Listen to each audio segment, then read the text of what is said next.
Assalamualaikum, Bismillah Hamasya. Salam dalam kasih Tuhan Yesus Kristus. Saudara-saudara yang dikasihi oleh Tuhan, bersama dengan saya kembali pada channel ini. Saya Pendeta Agustinus Slase, dan bersama dengan saudara dalam video singkat ini.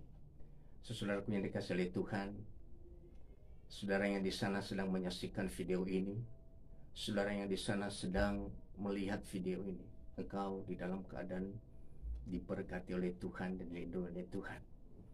Saya percaya bahwa tidak ada dasar, tidak ada alasan bagi kita untuk tidak bersyukur. Haleluya.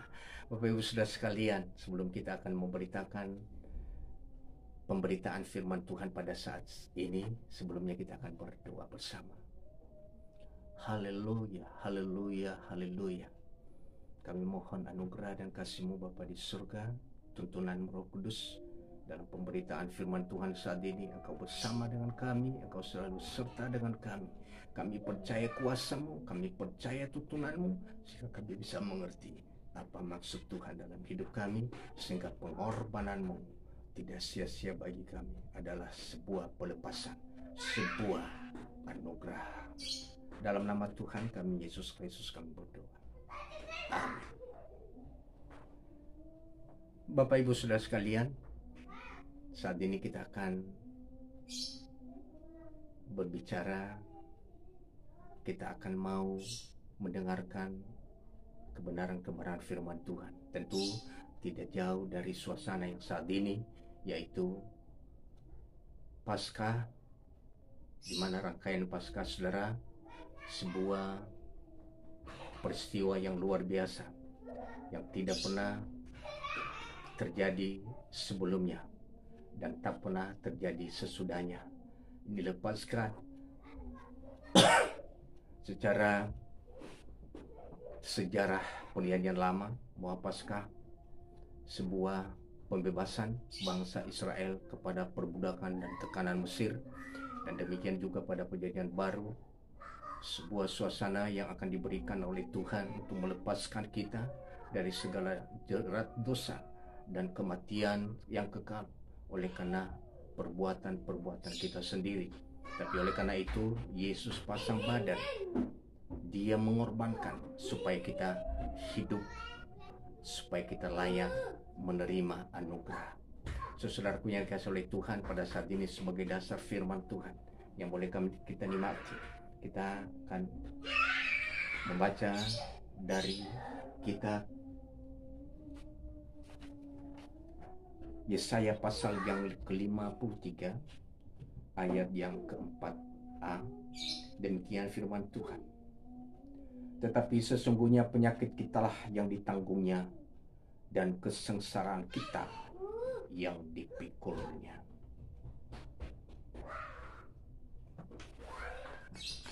Penyakit dan kesengsaraan, itulah yang Dia pikul.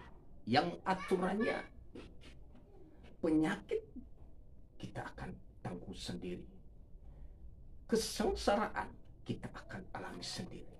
Tapi begitu besar kasih-Nya, Dia pasang badan. Begitu besar kasih anugerahnya, Dia katakan seakan-akan Dia yang berbuat kesalahan demikian.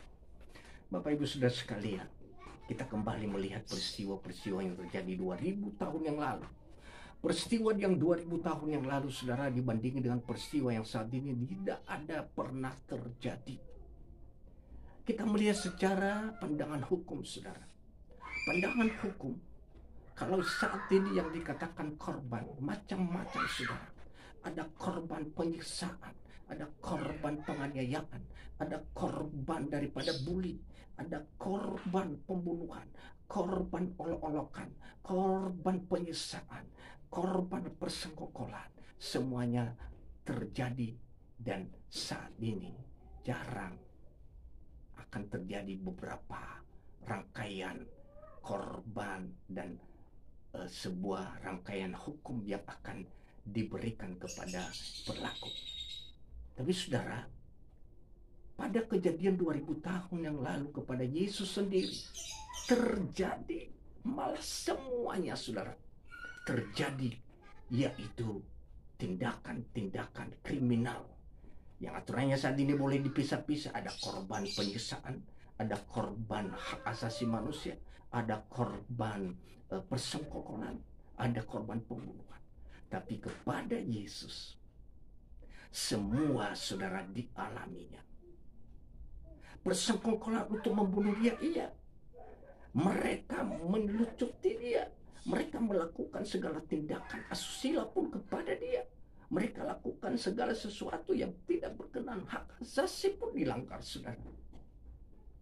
Coba kalau saat ini semua akan terbuka, semua akan terbelahkan, saudara. Tapi pada saat itu tidak akan satupun hukum yang bisa tegak demi kebenaran, demi perlakuan terhadap Yesus. Apa yang berlaku saat ini, saudara? Apa yang berlaku saat itu? Itu hanya sebuah sorakan, hanya suara yang terbanyak yang berkata, salibkan dia, salibkan dia. Teriakan salibkan dia. Saudara, siapa yang berteriak? Rupanya pada saat itu masanya banyak berkerumun dan berteriak, salibkan dia. Bapak Ibu Saudara sekalian, dibandingkan dengan saat ini, demo massa yang ada menyampaikan segala sesuatu keinginannya, mereka bersama-sama dengan demo melakukan segala tindakan mereka, tapi tetap di dalam pengawasan hukum. Hukum bertindak, pelanggaran hukum bertindak. Kalau tidak sesuai dengan undang-undang, apa yang dikatakan undang-undang demo, undang-undang yang sudah ada. Jadi saat itu saudara, saat Yesus 2000 tahun yang lalu, tidak ada bisa tegak hukum. Pemerintah pun lepas tangan saat itu, saudara. Bapak Ibu Saudara sekalian, bandingkan saat ini dengan saat yang 2000 tahun yang lalu. Tapi perbandingannya, bedanya yang pasti, saudara. Demo yang sudah 2000 tahun yang lalu itu terjadi kepada Yesus adalah Tuhan izinkan terjadi. Tuhan pakai itu menjadi sebuah saluran berkat Tuhan, menjadi sebuah saluran kehendak Tuhan bagi dunia. Pertanyaannya, kalau sekarang demo dikehendaki Tuhan enggak? Saudara, kita tidak bisa berkata bahwa ini dikehendaki Tuhan atau tidak. Tapi yang jelas, demo dilanggar akan terjadi kalau bukan korban jiwa, ada karena hukum akan bertindak. Itu bedanya, saudara. Jadi Bapak Ibu Saudara sekalian, demo yang telah terjadi pada 2000 tahun yang lalu, Tuhan pakai menjadi penggenapan akan janji-janji Tuhan, penggenapan akan firman Tuhan. Bapak Ibu Saudara sekalian, apa yang telah terjadi 2000 tahun yang lalu? Kerangkaian Paskah ini, saudara. Perencanaan pertama,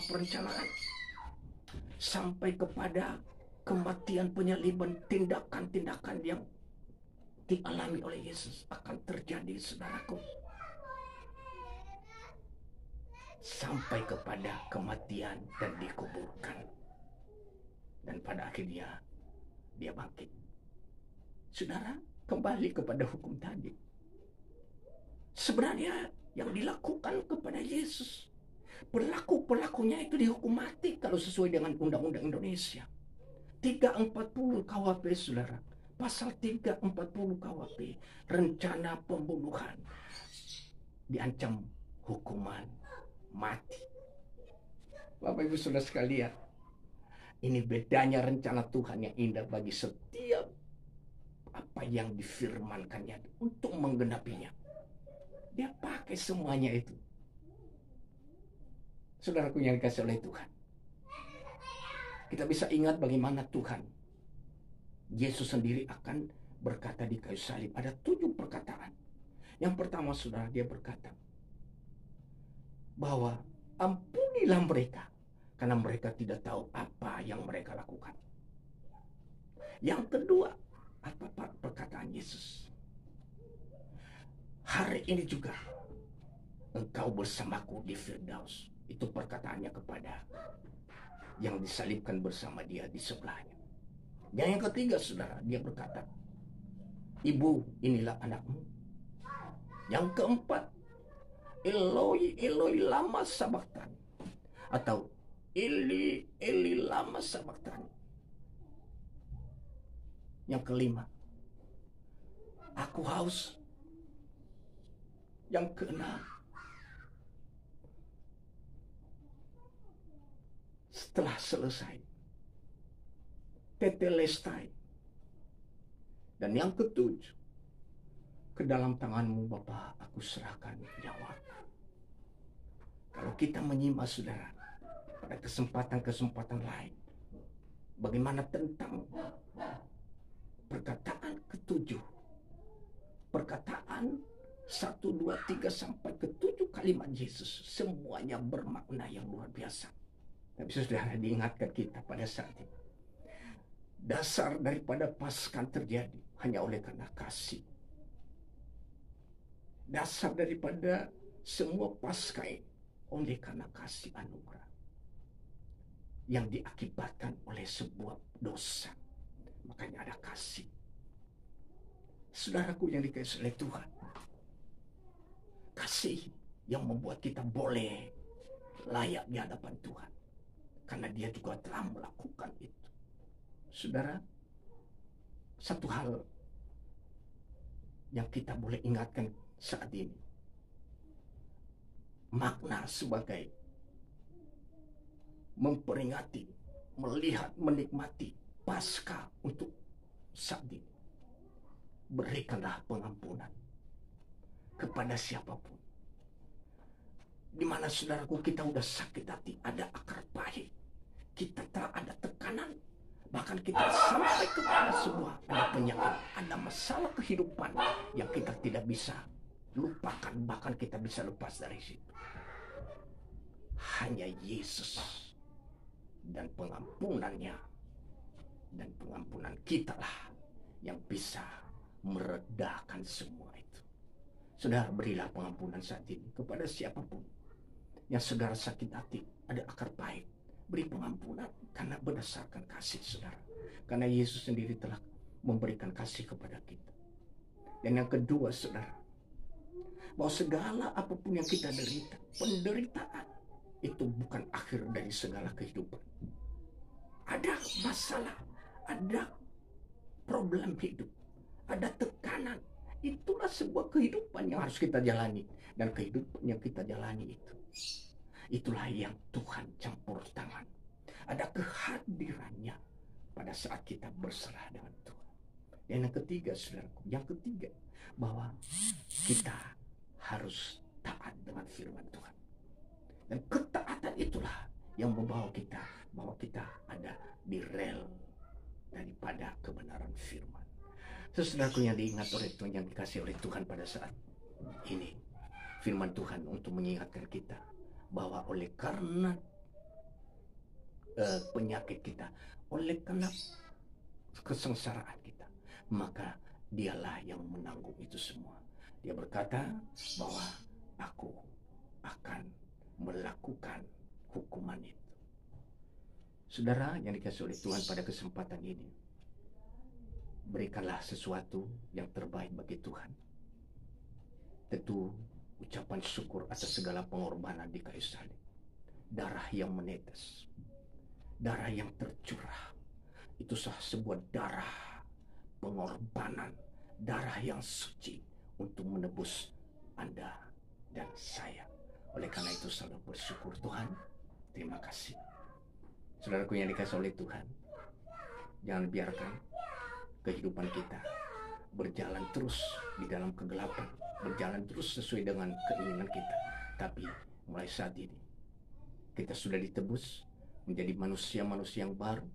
Kita sudah melihat bagaimana kuasa Tuhan, kebangkitannya, sehingga rangkaian mulai daripada penderitaannya sampai kematiannya hingga kepada kebangkitannya, itu adalah sebuah kemenangan yang luar biasa buat kita. Bahwa dia memang berkorban buat kita. Saudaraku yang dikasihi oleh Tuhan, saya percaya bahwa engkau diberkati oleh Tuhan lewat pemberitaan firman.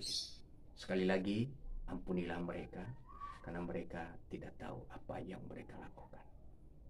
Terima kasih saudara, kiranya Tuhan memberkati kita semua. Haleluya. Salam.